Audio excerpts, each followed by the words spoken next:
Hello and welcome to High Vibe Astrology. This is Jennifer, back with a video on the Sagittarius full moon, drawn up for June 11, 2025 at 3:42 a.m. Eastern Time. Whether you're new or returning, thank you so much for joining me.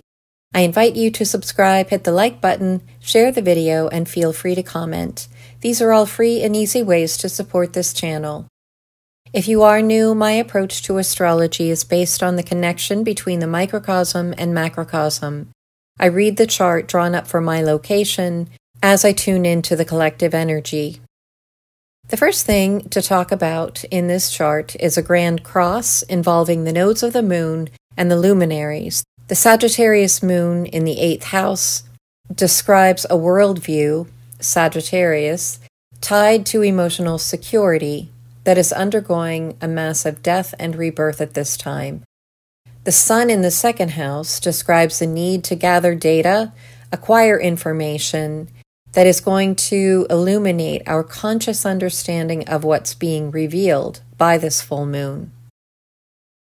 The Virgo South node in the 5th house is about learning to let go of a rigid habit that is focused on personal passions instead of humanity's evolution. In the 11th house, it is a call to serve humanity, and the Pisces North Node is about spiritual understanding and developing our intuition.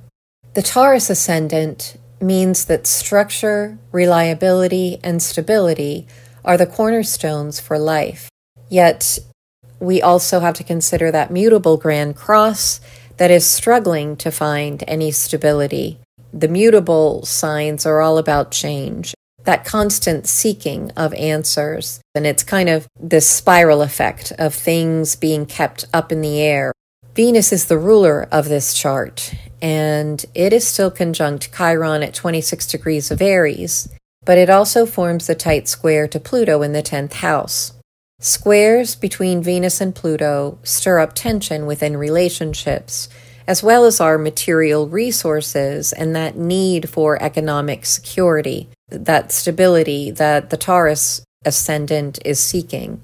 But without squares, we wouldn't experience the change in our lives that's necessary for our growth. Something internally regarding our relationships and our material resources is seeking resolution and reconciliation with Pluto's power and the death and rebirth process. With Venus in the 12th house, there is also something trying to manifest in the physical world that still feels like it's incubating. It's too mysterious or hidden at this time. In its aspect to Pluto, this manifestation is wanting to resolve in a visible way because Pluto's in the 10th house. And its conjunction to Chiron means that it's still being influenced by a desire to heal. But the way to heal it with Chiron in Aries is to get in touch with whatever individual part or passion of ours is seeking expression, even if it takes us out of our comfort zone. Now, Saturn and Neptune in Aries in the 12th symbolize the theme of becoming the master of our own spiritual journey, intuitive process, and needing to retreat from the world in order to really get in touch with the innermost calling of our soul and align with that. It's a quest for enlightenment which harmonizes with this Sagittarius full moon, not necessarily by aspect, but by the energy, because Sagittarius is also a quest for greater inspiration and meaning in life. An ongoing theme that we've been experiencing for quite a while now is harmony between the 3 most distant planets from Earth, Pluto and Sedna, which have been in a trine, and this trine encapsulates the inner stories of the planets closer to Earth. Neptune is right in the middle of these 2 planets, and it's forming a sextile. And sextiles are harmonious, but they also have to be consciously developed in order to make the most of the opportunity.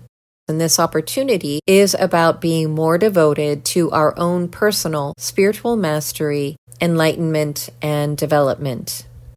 The outer planets are holding space for our ultimate success in reaching the finish line toward this evolutionary accomplishment even while the planets closest to us are causing some tension along the way.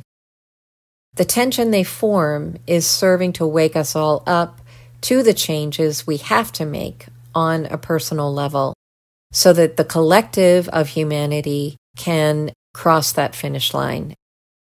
In addition to the square between Venus and Pluto, we also have a square between the Mercury-Jupiter conjunction and this Saturn-Neptune conjunction. This tension may be felt between an emotional need to protect home and family, Mercury and Jupiter in Cancer, and the desire to act independently towards our own evolution and purpose, represented by Saturn-Neptune in Aries. Mercury and Jupiter also form a quincunx to Pluto, signifying that advanced soul work is required at this time to be more curious as well as more vocal and expressive with regard to restoring power to humanity in a visible and public way, which is Pluto in Aquarius in the 10th house. Mars also makes a square to Uranus and Sedna in the 1st house, illustrating that this change is causing a wild and rebellious stir in certain segments of the population.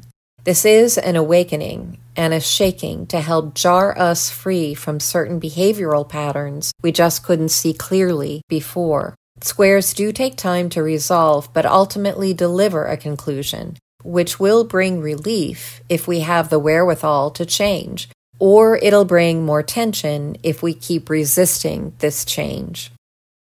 So they will resolve as we allow these inner stories to be held within the Pluto and Sedna trine and Saturn and Neptune right in the middle, that is helping us discover and cultivate our own individual spiritual mastery. The fact that Uranus and Sedna occupy the 1st house means that our identity as one human family is undergoing a massive awakening. We are seeing things that we never knew existed or we suspected existed, but we're told, no, that's just a conspiracy theory. And it's opening up a whole new world of galactic connections that ironically serve to unite us as Gaia's global family. Last but not least, we have an exact trine from Mars to Chiron. Mars in Leo in the 5th represents strong motivation in the direction of a particular passion. And in the 5th house, this will either have to do with romance, creativity, children, or all of the above. As it pertains to the collective, this trine between Mars and Chiron describes a desire to heal the innate passion within collective humanity that's been lying dormant for a long time. It's a desire to preserve our independence while also championing causes related to children and our own will to express ourselves in a manner that feels life-affirming, abundant, and creative. So that is what I have for you. Thank you so much for listening. Please stay tuned for the frequencies, and I look forward to being with you next time. Bye for now.